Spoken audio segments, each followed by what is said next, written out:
Hi, Right Riders. Cruz here. Thank you so much for joining me. In this video, I am going to be sharing a short story that focuses on a confrontation of opposing viewpoints set in an airport, a locale where people are oftentimes stressed about getting to their flights on time, running into delays, and scrutinizing the plans for their trips.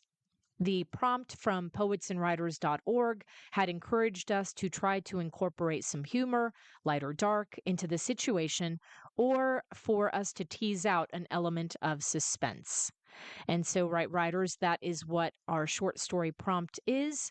And I will be sharing my piece. So, this short story that I created, Right Writers, is called Connecting Flight. It's just over 800 words long by yours truly. Let's take a look, and I hope you enjoy the short story, Right Writers, and that it continues to inspire you to keep writing and keep creating, no matter who's reading. Always write for yourself. We were running late. I sat on the couch watching my old college friend, Anna, dart up and down the stairs of her older brother's home. Are you sure you have everything? She asked. Yep, I'm ready to go when you are, I responded. This was how we spent most of the last 10 days. For me, it was one of those vacations that was both miserable and memorable. Miserable because I was constantly waiting on some family member, due to a crisis or a delay, before going anywhere. The wasted time made me irritable, and the waiting resurrected reminders of my own chaotic family. Still, my vacation was memorable. Memorable because I experienced Colombia in a way that I would never have experienced it had I not been sequestered with a typical Colombian family. I played out this conversation in my mind as I sat waiting on the couch, irritated that we were running late again. We need 2 hours for international flights, I exclaimed in Spanish to anyone who was listening. Anna's brother Josue responded back in English. I know, Soledad. We'll be fine. He and I created this new habit during my visit. I worked on my Spanish while he worked on his English.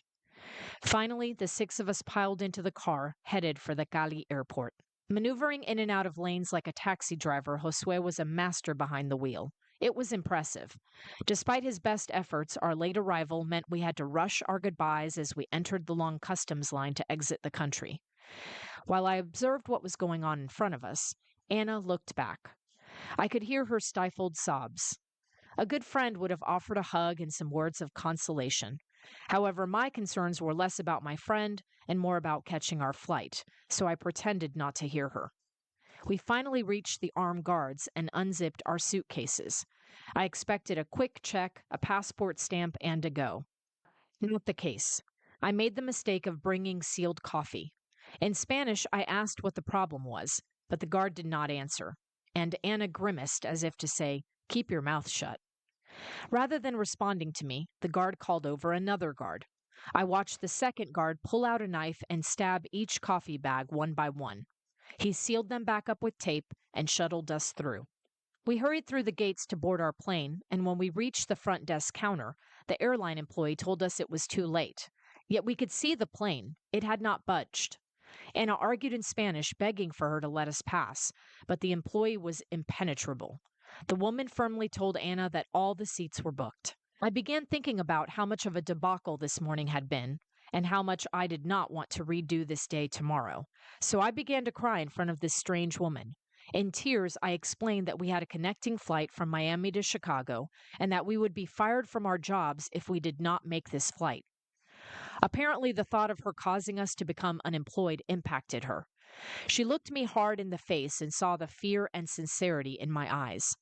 I had passed her test. She made a call, put our suitcases aside, and printed out our boarding passes. As we walked onto the plane, a flight attendant greeted us but blocked our passage to the right. Anna and I looked at each other, stupefied. Instead, the flight attendant used the arm extended, palm up Disney welcome. Stage left, the first class cabin. To avoid any suspicion and looks of disdain, Anna and I used body language to communicate. Stealing shocked glances at each other, we sat down in the comfortable and wide leather seats. Then we were offered lemon-scented steamed towels to wipe our hands. We both looked up and thanked the beautiful flight attendant. Still, not a word was uttered between the two of us. When our plane reached its optimal altitude, we felt comfortable speaking. Neither of us had ever flown first class, so, like a couple of schoolgirls, we giggled at all that had transpired in such a short amount of time. Yes, this was a memorable and unexpected ending to our vacation. I've never flown first class since, and I cannot say whether Anna has either. We drifted apart after that vacation, just like we did when we graduated from college. As for that coffee, I did uncover why it was stabbed. Due to its strong scent, coffee is a method used to smuggle in cocaine. The end. Okay, Right Riders, let's take a look at our prompt for next Tuesday. This one is entitled Perfect Day, and this involves Wim Wenders' 2023 Oscar nominated film Perfect Days. It follows the life of a man named Hirayama who cleans public toilets in Tokyo for work. Hirayama adheres to routines in his daily activities, waking to the sound of someone sweeping outside, brushing his teeth, misting his plants, buying coffee from the vending machine outside of his apartment, playing cassette tapes on his commute, and taking photos with film cameras while on his lunch break.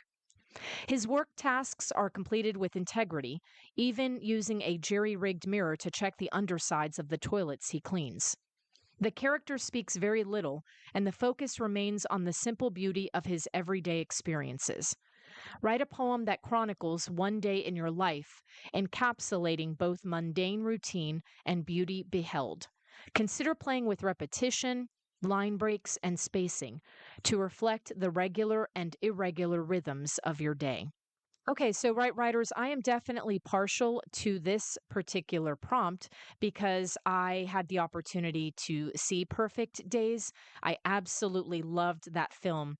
And if you have not seen it, please take a look at it and then consider watching it before you embark on this poetic journey. In the meantime, Right Writers, I hope you have a great rest of your week.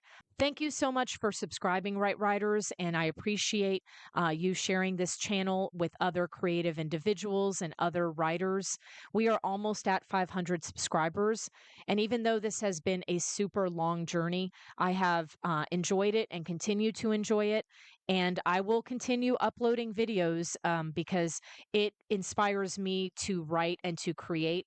And ultimately, this is a labor of love for me.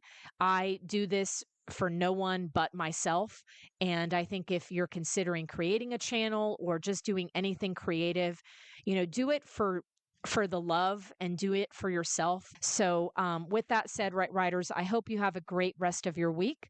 And I look forward to sharing this poem that I'm going to create based off of this poetry prompt, Perfect Day. Until then, Right Writers, love you guys. And I'll see you again next Tuesday. Cruise out. All right. Bye bye.